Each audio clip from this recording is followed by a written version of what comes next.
I'm Dr. Martha Jones. Who the hell are you? Talented, brilliant, incredible, amazing, show-stopping, spectacular, never the same, totally unique, completely not ever been done before.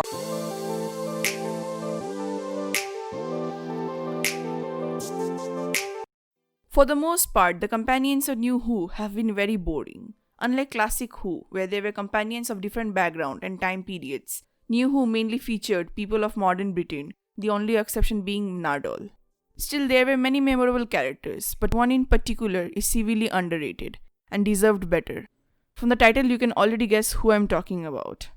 Martha Jones, portrayed by Freema Agyeman, is the second companion to the 10th Doctor. She was introduced in the third series as a medical student. When I first watched the series, I didn't really like her character. I found her crush on the Doctor annoying and often felt that her romantic attempts were a bit cringy. But as time went on, my love for her grew. And after rewatching the series a little while back, I realized why. Well, characters like Donna and Amy are well loved because of their sass, and characters like Rose and Clara get important story arcs revolving around them. It's Martha who feels the most realistic out of the lot. While Moffat may be better at writing grand stories and villains, it's Davies who nails how to write a character. All the characters in the Russell T Davies era felt like real people. They had the personality and character development, something which is clearly lacking in the later seasons. But even amongst them, it's Martha who stood out to me the most. While Donna will always be my favorite, and I'll always have a soft spot for Rose, it's Martha with whom I related to the most. She was just a normal person who had the misfortune to meet the Doctor and get roped into going on adventures with him. All the air. But they're not exactly airtight. If the air was going to get sucked out, it would have happened straight away, but it didn't. So how come? Very good point. Brilliant, in fact. What was your name? Martha? And it was Jones, wasn't it? She doesn't get a backstory making her all-powerful being, unlike the others. She reminded me a lot of Liz Shaw, the third Doctor's companion, who deserves a video of her own.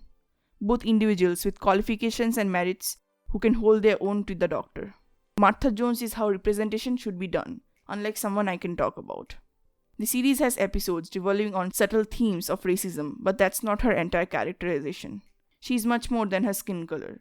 This is amazingly depicted in episode 8, Human Nature, where the duo land in 1913 England and the Doctor hides his memory in a fob watch. This episode just shows how skillful and competent Martha is on her own, even without the Doctor. The episode showcases the racism of that period without beating us over the head with it. And Martha's reply to the lady was straight up savage. Well, that certainly is nonsense. Women might train to be doctors, but hardly this Scythian, hardly one of your colour. Oh, do you think? Bones of the hand. Carpal bones, proximal row, scaphoid, lunate, triquetral, pisiform, distal row, trapezium, trapezoid, capitate, hammock, then the metacarpal bones extending in 3 distinct phalanges, proximal, middle, distal. The main overarching plot of the series was the Harold Saxon plot arc, which was done masterfully. It added layers to both the Doctor and the Master, and once again established Martha's badassry. I mean, she is the woman who walked the earth. The series managed to make her epic without giving her extra powers. She was still just a human. Her family was also very well written, another one of Davies' specialty. The dynamic between the siblings, the divorced parents, and the mom with the Doctor really helped add depth to her character. Her phone conversation with her mother felt too real and gave me flashbacks to my own conversations with my mom. Martha! Wow! Where are you?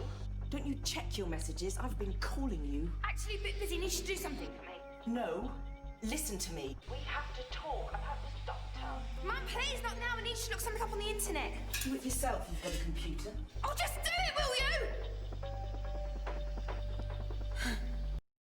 Okay, let's address the elephant in the room.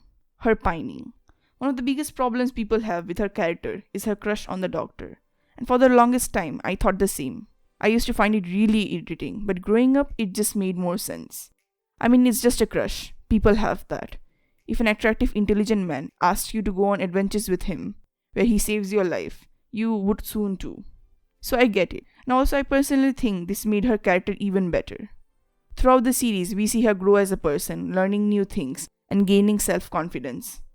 Her realizing that she didn't need the Doctor's love was a powerful moment for her. I just wish it had happened a bit sooner. Martha Jones, you saved the world. Yes, I did. I spent a lot of time with you thinking I was second best, but you know what? I am good.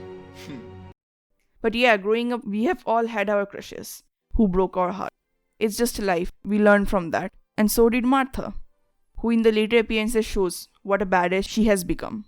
Like, I don't know about you lot, but I would gladly watch a spin-off show featuring the adventures of Mr. and Mrs. Smith, who will also get his own video. Rambling aside, this is what I feel has been missing from Doctor Who for some time now. This is what Yaz should have been. Compared to Martha or even Bill, Yaz just feels like a token woman of color character, and not an actual person. Martha Jones is easily one of the best characters of Doctor Who. She is what proper representation looks like. She had proper character development, and was not just a token for diversity. I wished she had more appearances in the later seasons. But one thing's for sure, Freema Agyeman did a fantastic job of portraying her and deserves much more love from the Whovians. Thanks a lot for watching. I'm planning on covering more of Doctor Who characters in the future, and maybe even turn it into a series. Comment below who do you think is an underrated character and deserves better. For watching, and if you liked this video, do check out my other videos. Constant Bitching is my brand, and if you like shitting on terrible movies and shows, then my videos are for you. You can find me on